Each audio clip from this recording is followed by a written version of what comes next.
JT didn't even want to give the Dragon. You can tell by the fact that they all grouped around it, but just late.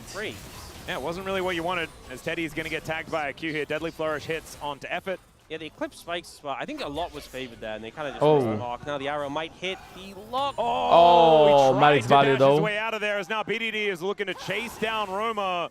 Ashen Pursuit might be able to get him out as the Claw is going to get followed. BDD just trying to hold him in position because the cavalry. Okay, so only one nail hit. And some the TP is coming in. They will try to fight the Pantheon Duel is here as well. Effort is gonna die, I'm sure of that.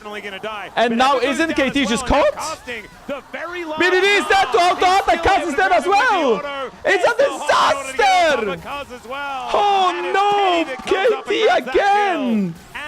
They're so good in team fights, but they just get lost on the map. I think it was. Like, look at them! They can't lose a fight! They are late to Dragon for no reason. They give up the Dragon, then they overplay top lane. They forget about TP, they forget about Pantheon ult. Ambessa doesn't even TP in. To set up this play, the Pantheon having the ult, the not being able to get there.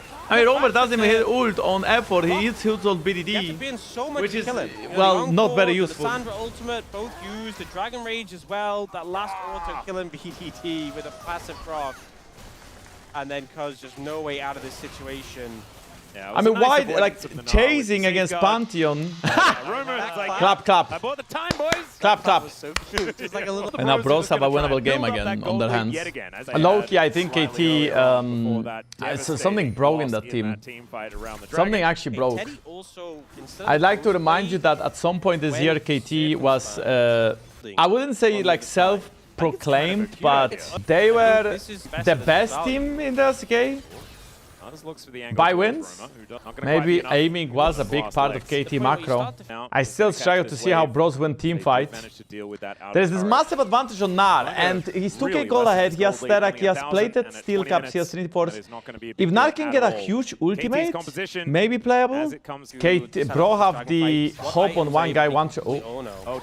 Teddy going to be dash cannon on, and there's that Ring of Frost as well. BDD not going to go too. Don't get me wrong to be in that flash, but he says something, oh no, perfect. That is 2v2, but Gideon is, I think, ulting in. Gideon is coming. This is gonna be a big one. The ult is good, but the bumper is even better. Perfect, that play was played so well. The claw is denied though, and he has to try and keep himself up. Well, good job for getting away, Perfect, but you kind of forgot about your friend. Oh, he's alive.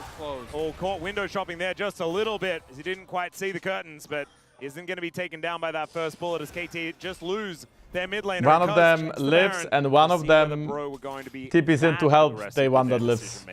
This was a pretty nice getaway from Perfect. Obviously, really love his ultimate there. Buffer on the Pantheon, doesn't panic with it. Steps as further away as possible so Pantheon doesn't insta-stun him. And then beats T.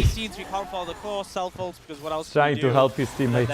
Immediately take him out. Cuzz looks like to see if he can find something, but there's just nothing really there when he's going in alone with Perfect chunked and BDD dead.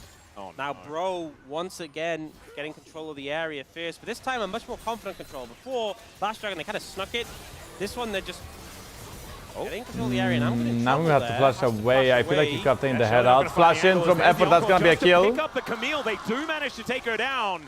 That's gonna be a free dragon for KT, third one of the game. To get that soul point that we have been talking about. Namgung gets caught. Into this KT composition when they've set up the phalanx is so difficult. I mean, 5v5. So they will be able to do that. KT is just 5v5 team. 5v5 comp. Good moves from effort there. He was the every time there's silent play, they lose. But every time they can group and be together. When the CC connects, even with the celestial opposition. Hurry up, curse KT. Okay, I'm gonna try to curse KT, but I don't think they will lose this game. KT is gonna win 100%. Let's see what happens. And then Effort says, you know what? This game is unlosable! I like it. They get the flash out of him, and then Effort says, well, you can have mine as well. We'll kill you. Jiwoo is pretty close to item number 3 as well. And I kind of love this, like, Yuntal Runan's type build, when the Bros are so melee, plus a Jhin. Yeah, also these two did get buffed from okay, no! Let's just check. Is he okay? Is he having an attack? No, wait!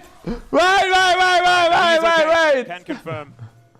But that was that once was the least sin. Hold up. They don't get bottom. They don't get bottom.